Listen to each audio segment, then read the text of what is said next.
1900 in Western Europe was the Renaissance, followed by the Baroque architecture period found in the late 17th to mid-18th centuries. Renaissance, meaning rebirth, signified a new awakening in the Western society. At this time, we can see a variety of new perspectives, emphasis on the sheer ability of man, and the true beginnings of the patronage of art. Our first example is how perspective started to develop.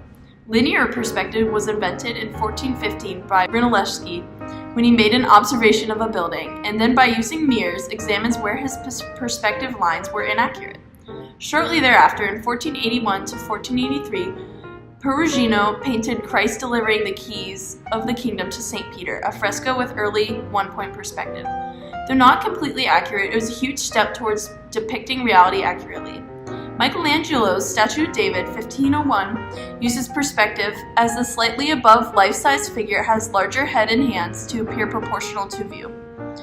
The School of Athens by Raphael is a fresco painted in 1509 to 1511 that uses this perspective idea. At the same time, it idolizes the power of man, including several notable philosophers and artists at the time.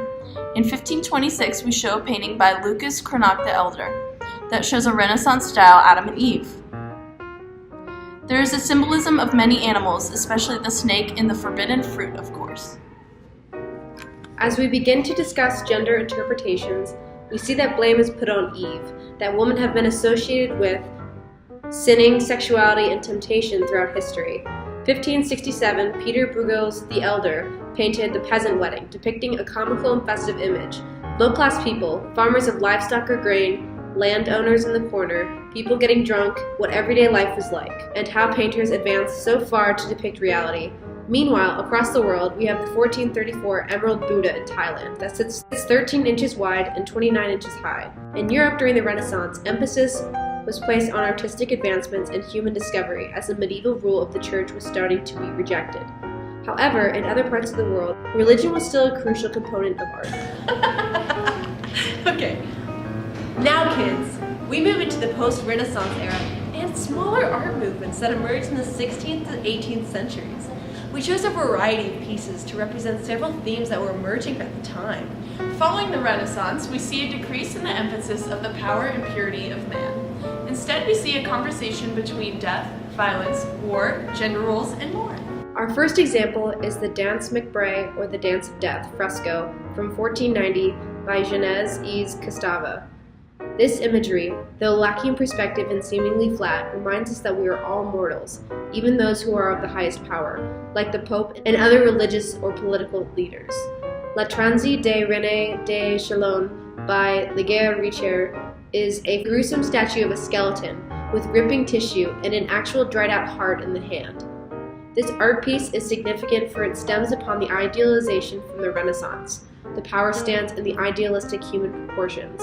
Yet it declares a gruesome truth about the mortal man.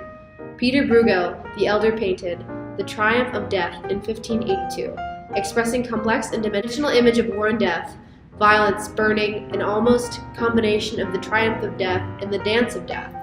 The Death of Marat, 1793, painted by Jacques Louis David, is a result of the Rococo style era, an 18th century era of elaborate decor and complex motifs. He painted it from the recount of the murder of Marat, a rebellious leader during the French Revolution.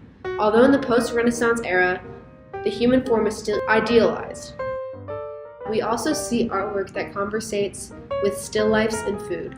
We decided to feature Giuseppe Arcimboldo, a 16th century artist who made ridiculous portraits out of foods in paintings, far before surrealism was even established. He did this by arranging vegetables to make faces as seen in the Four Seasons. Years later, in 1602, Juan Sanchez Coton continues experimenting with still life through cabbage, melon, and cucumber. During the Baroque era, paintings were often seen with over-the-top imagery, exaggerated light and objects for dramatic composition. Thus, the conversation about good and evil, explored through subjects like objects and vegetables, is popularized in this era. Our last example is a 1628 painting by Peter Claes. In this still life, one can see a disheveled composition, a broken violin, half-eaten food, and a glass orb with the artist's reflection. This painting alone questions the idealization that we saw from the Renaissance. Did art exist to exaggerate and idealize the human experience? or to question its integrity and truthfulness.